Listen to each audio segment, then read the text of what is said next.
Welcome to this succulent episode of Talking Lamar. Today, I'm talking about one of my very favorite things in life, going to restaurants. Let's get to it. What are you talking about? What are you talking about? Sorry, I forgot what I was talking about. What are you talking about? I am talking to you. That's just what I was talking about. It's Talking Lamar. You know, early on, food. It's always been my thing. Food. I love food.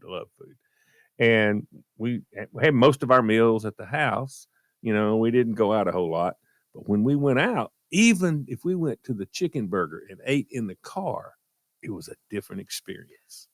And that was the name of the restaurant? Chicken Burger? Yeah, Chicken Burger, which they had fried chicken and hamburgers. And so, I like it. Yeah, Chicken Burger. It's simple. And so, so we would go there and we would eat in the car. And then the other place we would go down to Elberton, which is about 15 miles from the house. My house was equal distance between, in fact, we lived on the county line. Half of my house was in Elbert County and half of it was in Hart County. And we would go down to the Kentucky Fried Chicken in Elberton and eat in the car. The first places that we started eating out of the car, going into a restaurant, was we went to the Log Cabin Fish Kitchen, which was a fish camp. And the other place was the Swamp Guinea, which was another fish camp, because cooking fish at the house, Sheri, you know this as a cook, if you're frying fish, it's just tough. If you don't have a big deep fryer, cooking fish is horrible because the second piece of fish you put in, the cornmeal's burning, or it's just it doesn't work. And you never get the smell out. And can you once again? Did you call that restaurant the Swamp Guinea? Swamp Guinea. I have some bad news. It's permanently closed now. Yeah, I looked it up the other day. Yeah. I have some other news. Where I come from, I know where this is going. Where I come from.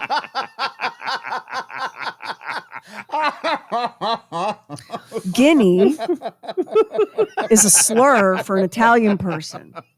I don't think that's what they were doing. So when you said first place we went inside to eat was at the Swamp Guinea, what have my people done to you? Okay. Okay. Here's what you've got to remember. In the South, there's a bird that looks like a cross between a chicken and a quail, and they're guineas. They're guinea hens. Okay. Here's what you have to remember. In Philadelphia, there's a man who's a cross between Frankie Avalon and Leonardo da Vinci, and he's going to kick your ass for calling him a Swamp Guinea. And now that we've cleared that up, it's permanently closed. I'll be damned. I wonder if it went down during COVID, like a lot of restaurants did. So the Swamp Guinea was like one of those fried fish, seafood fish camp kind of places. Yeah, and it was you get served family style. So you would sit down, and when you said family style, it's almost like being at a buffet, but they bring the buffet to your table. They bring you a plate of fish, like big serving bowls. Big serving bowls. Yes, family style. It's family style. And so you get all the vegetables. You get country ham. You get, barbecue. It's everything. And it was on Lake Hartwell. And so if you lived on the lake, you could ride your boat over, and you could park your boat there and whatever. It was a neat place. It really was. It was a neat place. But when I got old enough, when I had a car and I started dating and whatever, man, restaurants. Loved restaurants. I love to go to restaurants and still do. I absolutely still do. And we, when we were on vacation this past, Christmas time, we took the camper and went down to Orange Beach at Gulf Shores, Alabama. And most of the time, like when we go to Panama City in the summertime, it's like a lot of touristy towns. The quality of the food is not great. They have a beautiful T-shirt and a cool bar, and then they just shovel out a bunch of fried fish, and they don't care because there's a 2-hour wait, and I mean, it doesn't matter. You ain't there It for the just doesn't food, matter. really. Yeah. You're not there for the food. They might have some live music and a t-shirt, but other than that, so it's just not that big a deal. But when we got down to Orange Beach, and Looney had suggested some restaurants, and I love Looney to death. For anybody that's hadn't been listening to Talking Lamar, he's my brother-in-law. It's Carla's brother. His name is not actually Looney, but it's been Looney since he was 8 years old, and it stuck. And his personality ain't Looney, too. Let me say, when I first met Looney, I was expecting like lampshade on the head, pull my finger, Looney. Instead, here's what I got. Well, Sheri, it's very nice to see you again. And he's like a captain of industry. He's like the most level-headed person. He's the last guy who's Looney. That's what's so funny about it. So go ahead. Yeah, it is. It is funny. But for Looney to recommend a restaurant doesn't really give me anything, because he looks at food as you got to eat it because you got to have food, And so, he's Kevin, in other words. Yeah. The greatest food or whatever at the middle, I mean, he doesn't care. And I think I've said this before. He does not worry about dates on food. That means nothing to him. Out of date. When we go down there, sometimes we'll stay in. He's got a camper on the lake. It stays there all the time. We'll stay there. Carter just goes in and takes everything out of his refrigerator and throws it away. And he comes in and goes, "Where's my damn food?" And she said, "It was all out of date." He said, "Well, it's out of date for you. It's not out of date for me, because it doesn't, like, if he's got ham, how ham, if it's been laying there too long, it gets that little slimy green iridescent, like rainbow. Iridescent. Yeah. Where you can see different colors. Yeah. Listen. Looney said, "Listen, you don't have to worry about that. You throw that in the microwave and hit it for about 45 seconds." He said, "That goes away." And he said, "It's fine." I mean, he doesn't care. And does he ever get sick? Is he one of those people that can just eat anything? No. And this is what he says. He says, "This is why I don't get sick. I have trained myself over my life. I eat anything. If it's been laying out, it doesn't matter. It does not matter." He said, and I eat it. And he said, my body is, it's sort of like taking snake venom. Like you take a little bit of snake venom every day for 3 years, and then if a snake bites you, don't, that kind of thing. That's how he feels about it. Yeah, prophylactic. So he's been treating himself prophylactically for salmonella and E. coli for his whole life. Good for him. Can't get it. Nothing bothers him. But like, they've got a little steakhouse that opened up down in Center where he lives, and so we get down there one night, and we hadn't had any dinner or whatever, and he's, "Let's go to the steakhouse." That's okay. That's fine. So we go in there, and the steak had zero preparation. I mean, it was cooked exactly like you wanted it cooked, but there has not been a grain of salt, no pepper, no garlic, no nothing. They just took the meat out of the bag and cooked it and brought it to you. That's how it. Yeah, that's. I mean, and I'm eating this. And I'm looking at Carla. I said, "Do you taste anything?" She goes, and Larry's about finished with his, and I said, "Are you finding this good?" He goes, "Yeah, it's okay. Yeah, I mean, yeah, it's okay." No.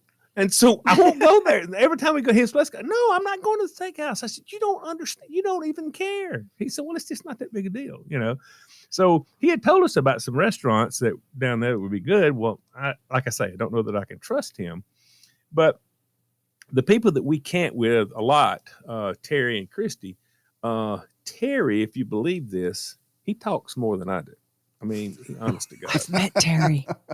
I've spent time with Terry. So it's true. Yeah. And listen, and he will talk. I can't believe I'm going to say this about another human being. He will talk to anybody. Well, hell, I'll talk to anybody too. But there's a limit. If we go to the beach and we're sitting on the beach, and 30 yards down, there's a group of people. Within 15 minutes, Terry gets up and walks down there, talks to them people for 30 or 40 minutes, and comes back. He knows everything about them. They know everything about him. I know it sounds like I'm talking about myself, but it's different when I'm watching somebody else do it. You know what's so fun, Lamar?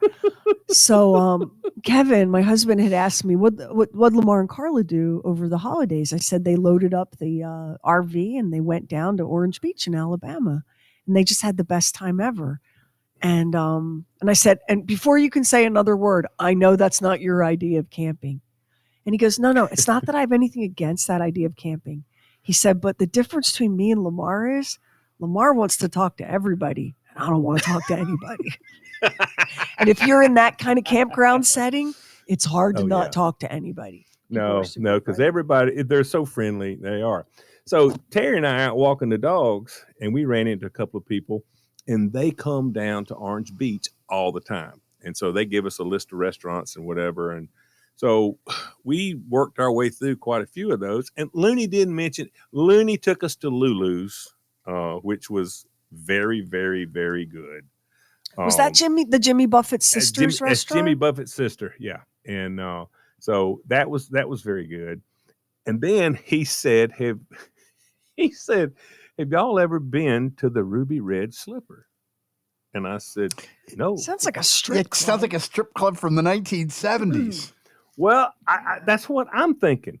Well, listen, the guy that was giving us restaurants, he also, on his list of restaurants, he said, you need to go to the Pink Pony. And I said, I don't think I need to go to the Pink Pony.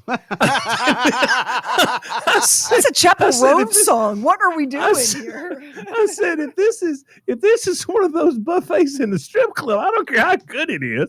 I don't think that I'm not mixing naked women and food. I'm not against a strip club, but I'm not against a restaurant. But I'm against it when you put them together. You should not be in there eating chicken wings, looking at naked women. You just know it's tough not good. Sell for Carla too, I think. Yeah. It's true. It's very true. Very true. But so I said, what is a Ruby Red Slipper? He said, well, there's 2 or 3 of them around. He said, it's a great brunch place. Oh, and I'm like, yeah, I'm looking at the menu. Yeah.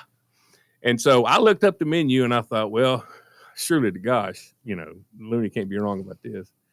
And so we went over there, and the brunch was unbelievable. I mean, it was fantastic.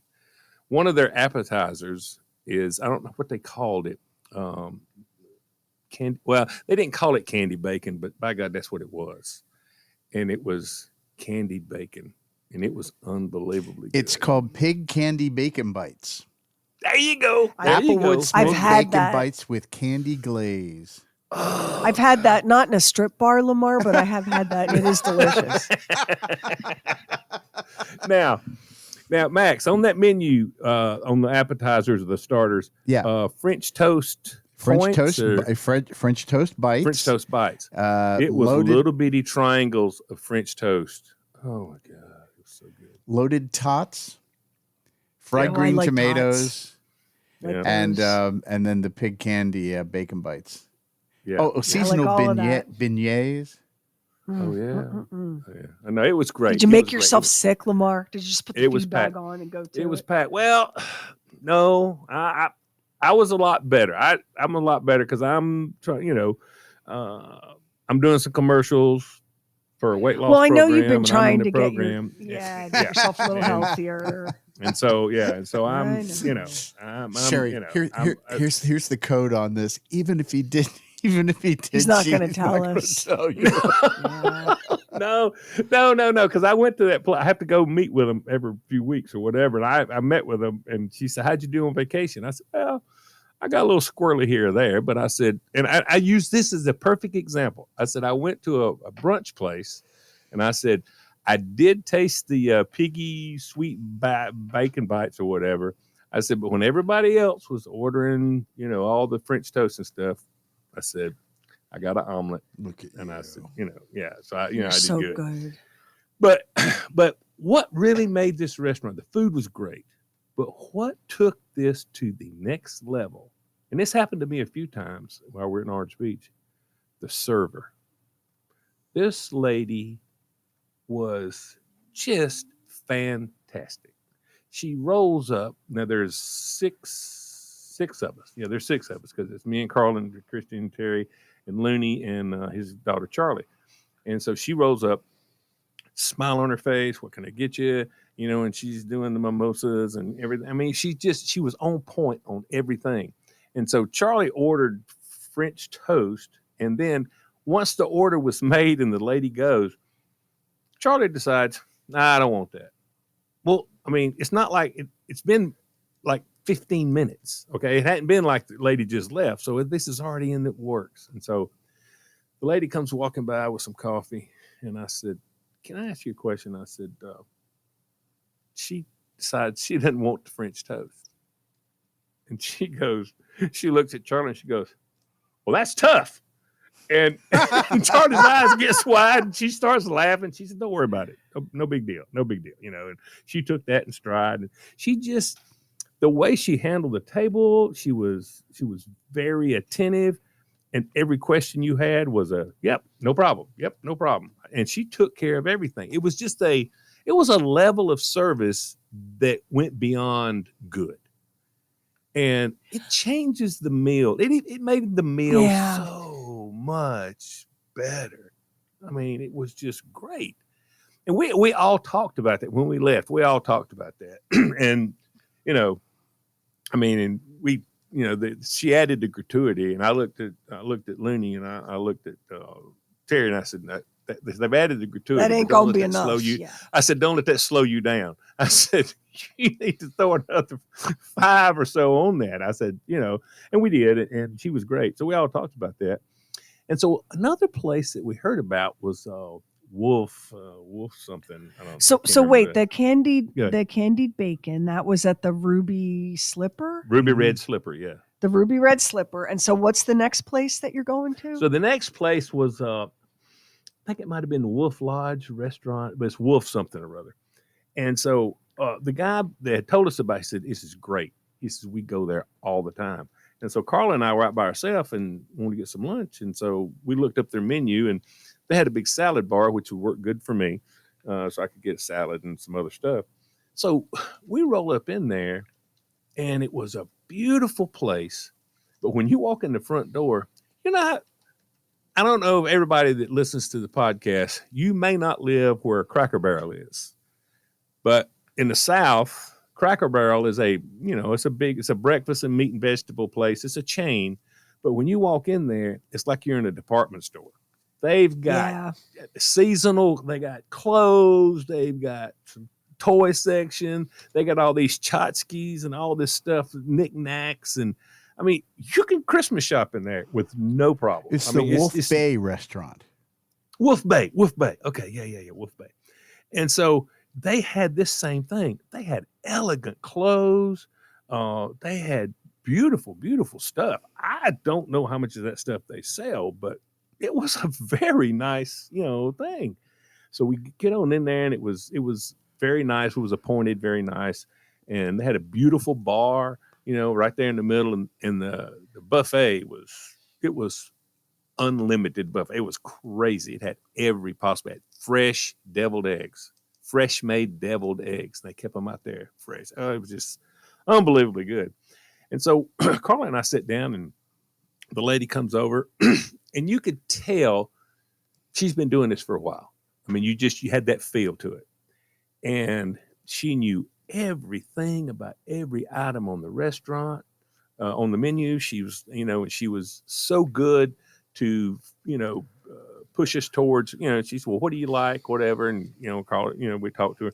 She was just fantastic. And so she brought everything. She's got this. I mean, she brought things that we didn't even think of before we could even ask for it. She had it there. And she was very personable, not too much personable Bob way. She was not intrusive. When we talk about this, Bob loves a good waiter, but he don't want to talk too much, to the waiter. And I agree. I like a personable person, but I don't need to know everything about you, and you don't need to know everything about me.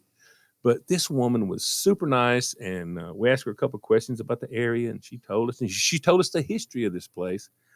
it had been in business for many years, and then it burned down to the ground, and they had redone it again. And I think there's about 3 locations in that area.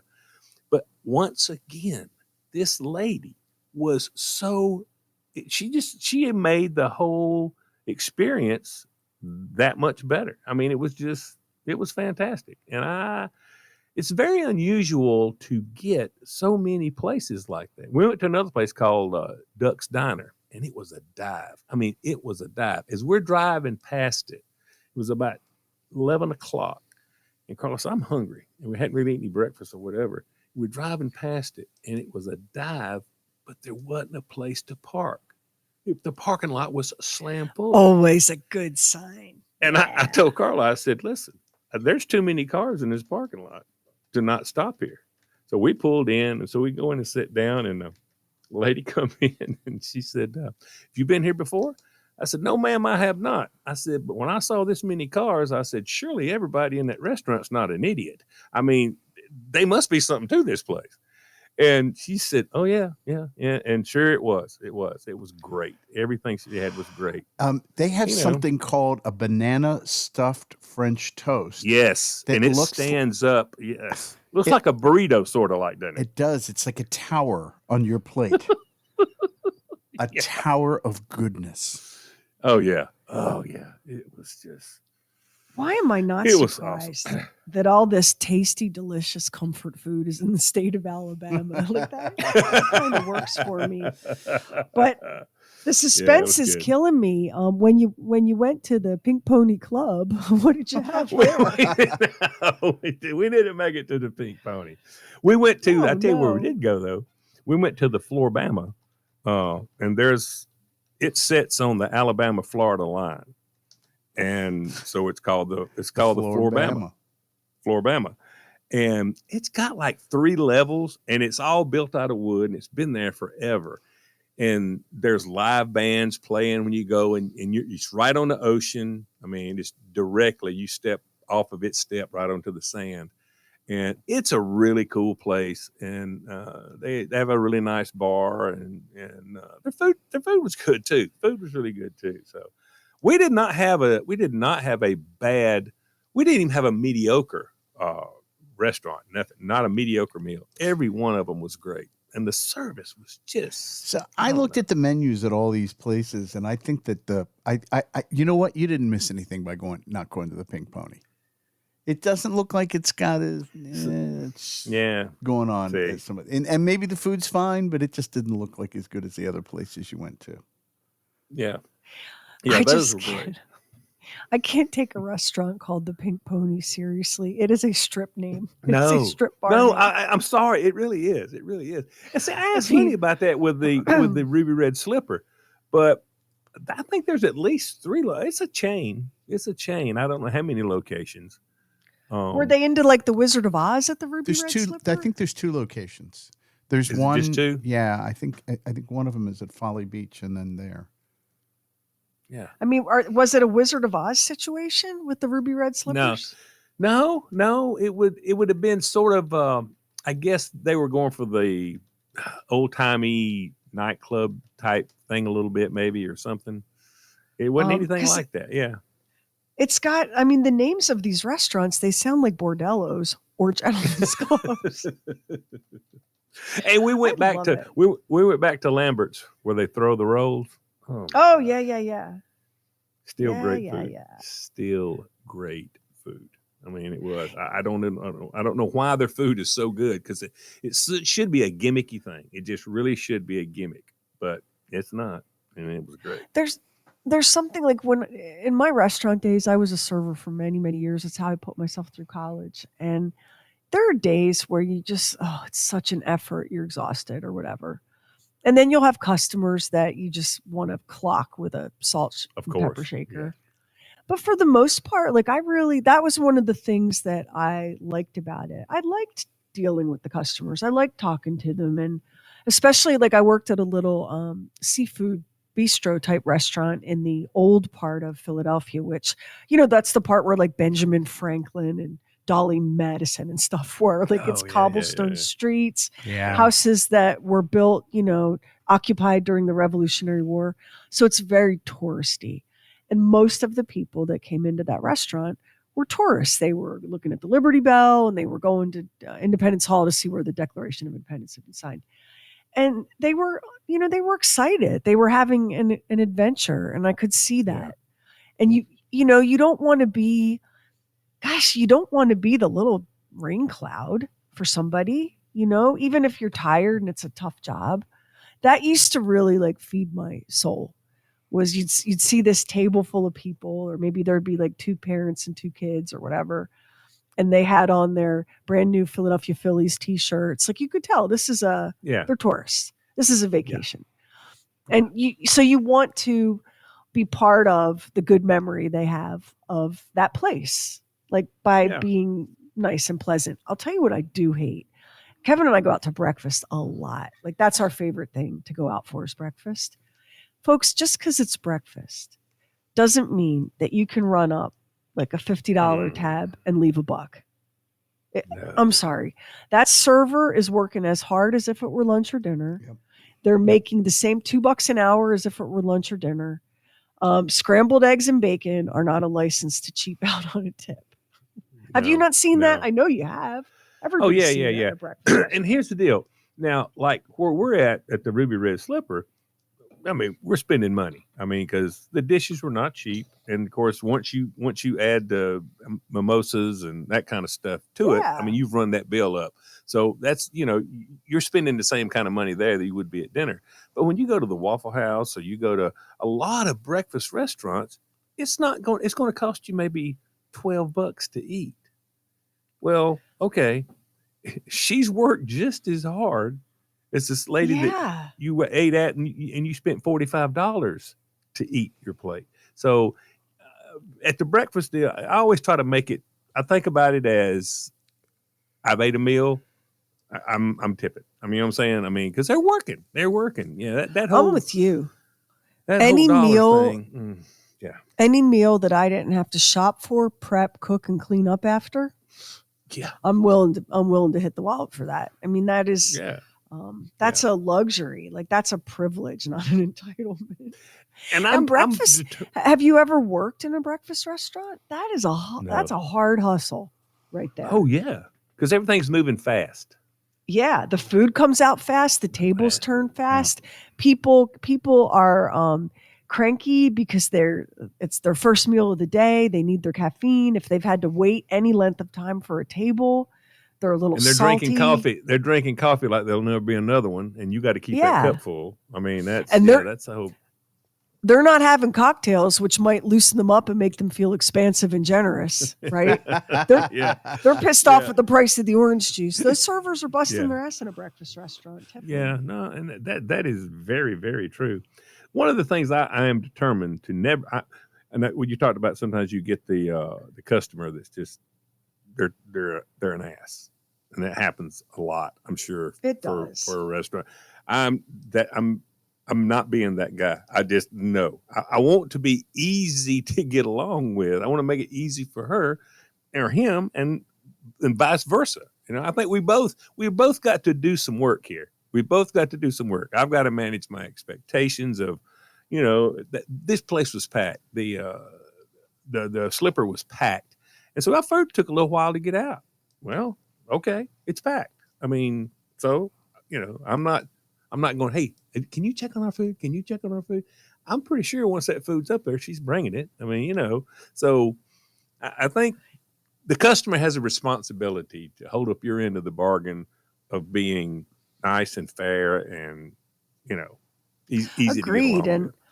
And anybody that's worked in a restaurant knows, buddy, I took the order and brought you your drinks. I have no input on the cooking of it. Like I'm doing the best I can here. This is, I'm doing the best I can. And as somebody who cooked in the restaurant, it was always a lot of pressure to make sure because the wait people would come back. Is my order up? You got my order yet? Yeah, because they're trying. Yeah. And I make a point too. If I'm at a restaurant and they've just screwed something over and above, and so, the management or something says, hey, listen, nope, not a problem. We're going to comp your meal. Okay. Well, if they comped my meal and Carla got hers or whatever, it's not the server's fault. You tip on the total. Yeah. I got a tip. I got a tip on what that would have been. I don't tip on the fact. Oh, buddy, good. This didn't cost me a dime. Well, okay. If the plate was going to be 19, you got a tip on that. Yeah, you got a tip on that. You do, because then they're suffering for something that they couldn't help. So you have to be conscious of that. One of the restaurants I worked at was a big corporate TGI Fridays kind of place. It wasn't Fridays, but it was in that vein. And their policy was, if a customer walks out on a check, that comes out of your server pocket. Oh yeah. So I mean, that to me is obscene, by the way. Let me just say, that should not even be legal. You should not punish an employee for a customer's thievery. And don't even and I know there's somebody out there, Brian or Karen, that's right now sitting down at their keyboard to send me some screed. I'm going to wipe my ass with that. Okay. You should not. Just so you know, don't even waste your time. Okay. All right. For the record, Max, could you get away with saying that? No. I couldn't get away with saying that. Only she can get away with saying But you're thinking it. I know you're thinking it. Yeah, I know. Lamar's a fancy man, and he likes the quilted northern, but he'll print out your email and wipe his Georgia Southern ass with it before he agrees with you. So here's the thing. This company, which was a corporate entity, would hold a server accountable, and this was not a cheap restaurant. So it was kind of tough to get two people to get in and out of there, even like one round of drinks, burgers, and maybe a shared app under $60. $60 was more than you might earn in a whole shift as a server there. And so they drilled you. If somebody walks out, that's on you. You need to go get the money, which is so crazy unsafe. The number of people I chased into the parking lot in Cherry Hill, New Jersey, to get paid. Today, I would not do it because I'm not going to get shot over a bacon cheeseburger, right? And a cappuccino. But that kind of attitude, it's on you. No, buddy, it's on you. And then, corporate will say, and Byron right now is adding to his email. Oh, and by the way, maybe if the server was paying attention and did a better job and took the money instead of just standing in the corner and talking with her friends. Hey, Byron, watch me. Watch this. Watch, Byron. Watch me crumple up your email because you know where it's going.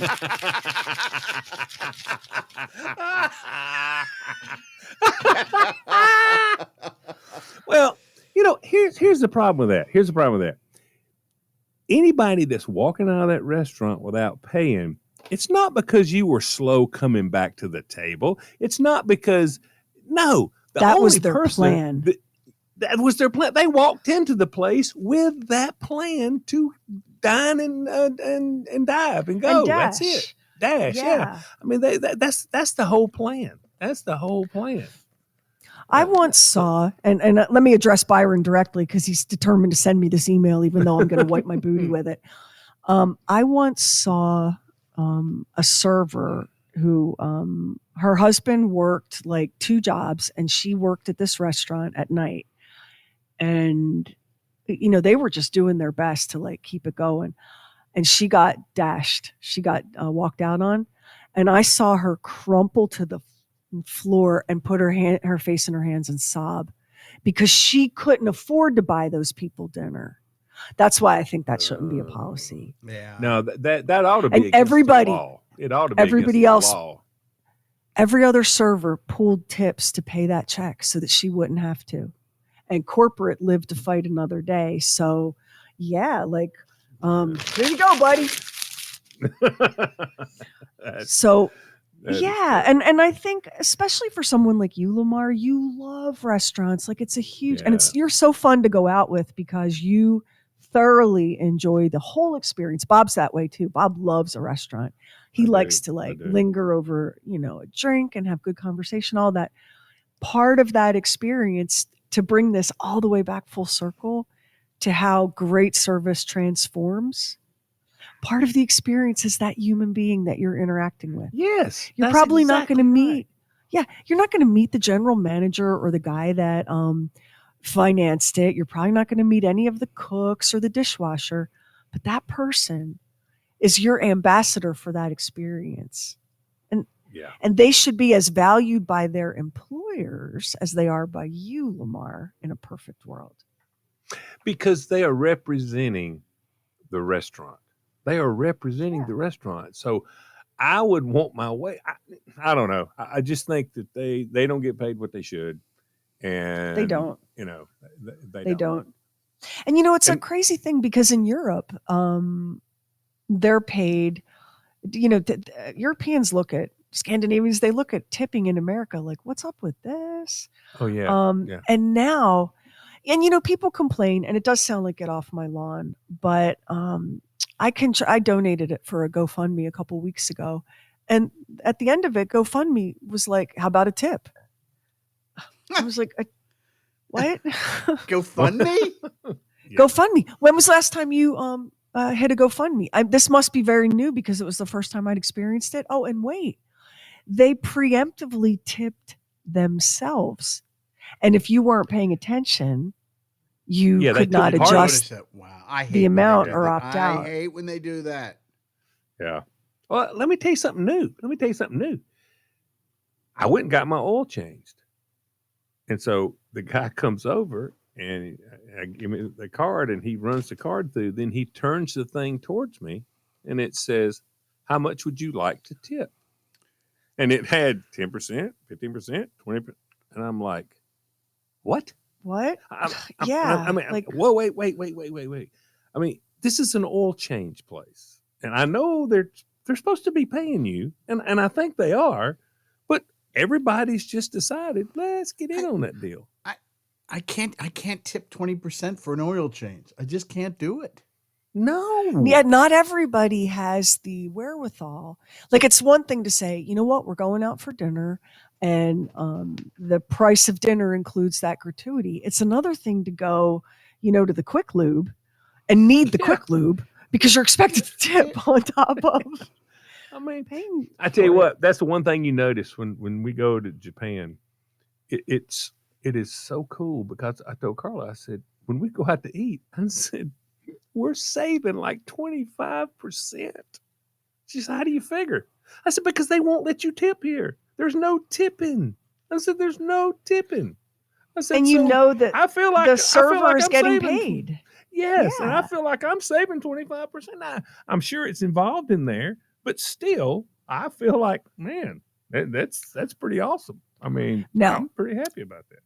I don't want to be a hypocrite about tipping culture because the last time I went to the gynecologist, I slapped him on the ass and said, warm up that speculum and there's a 20 in it for you. So I too understand the power of a tip. Hey, Max, and no, you can't say that either. Man, you can't say it. So there you go. Well, but the thing about it is they give it to you like it's expected, and then there's a bit of a guilting of if you say no tip, what an asshole. Yeah. I mean, a Christmas shopping. I bought some stuff online that I'd seen, like some cute, personalized Christmas ornaments, just little things. And almost now these are indie merchants, like small stores, small online businesses. Okay. And almost every single one of them had hey, are you interested in tipping the team?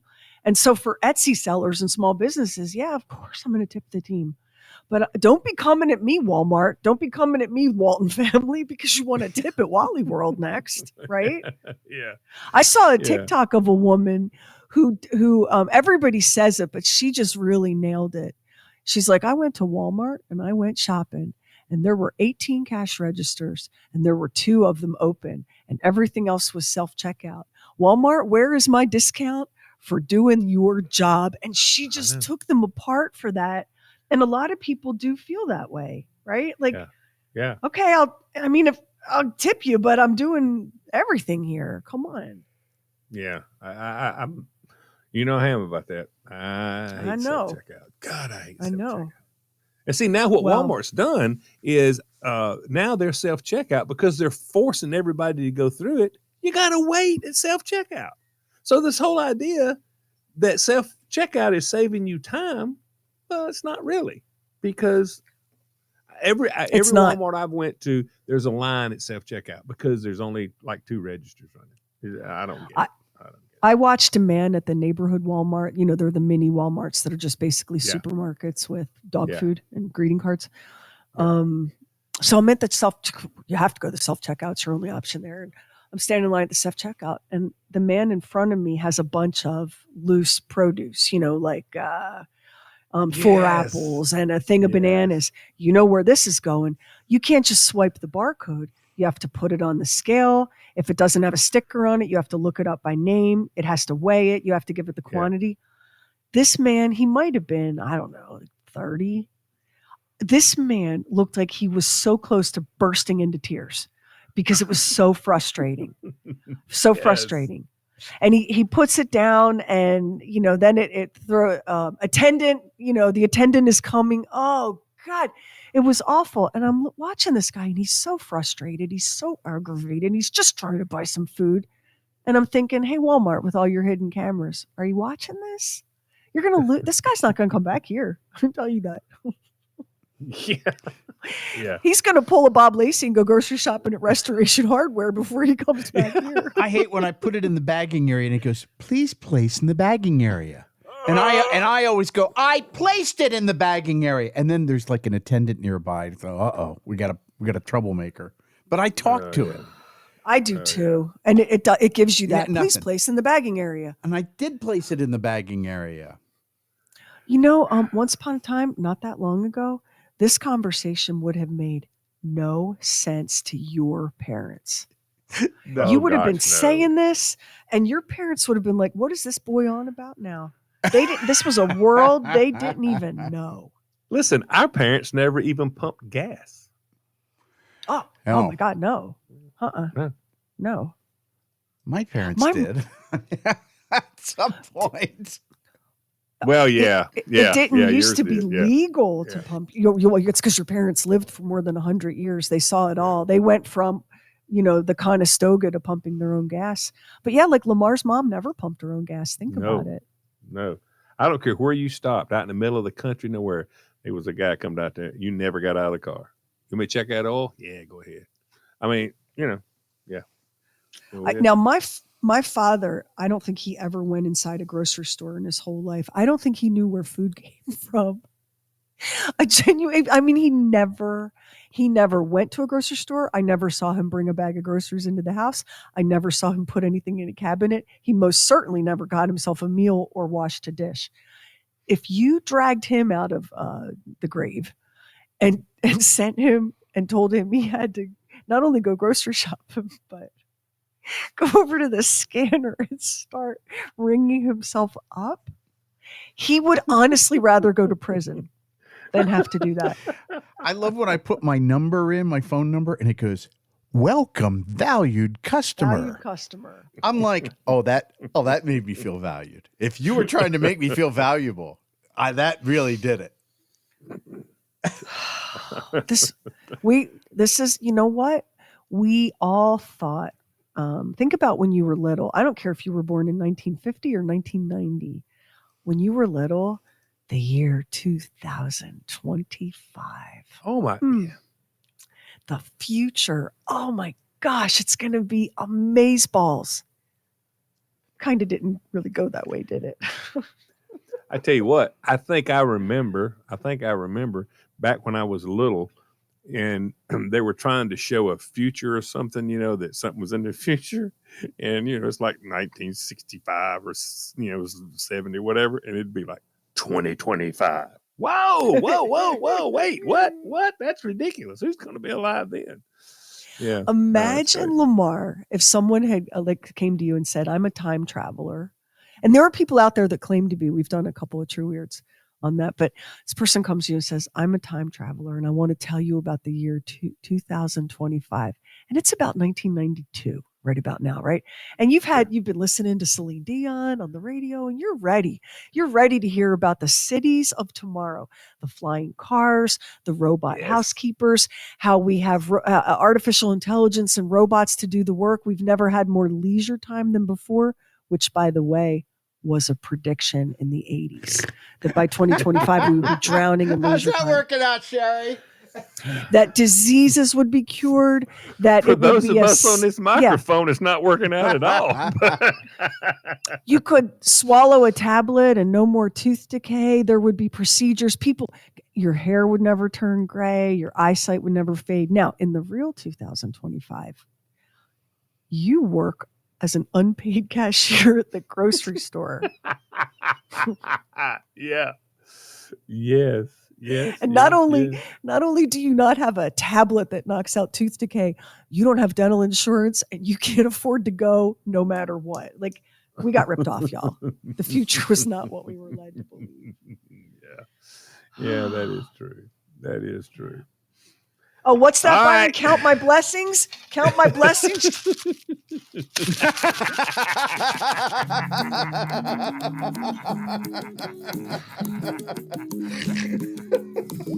Well, this restaurant talk went into a very unexpected direction at the end.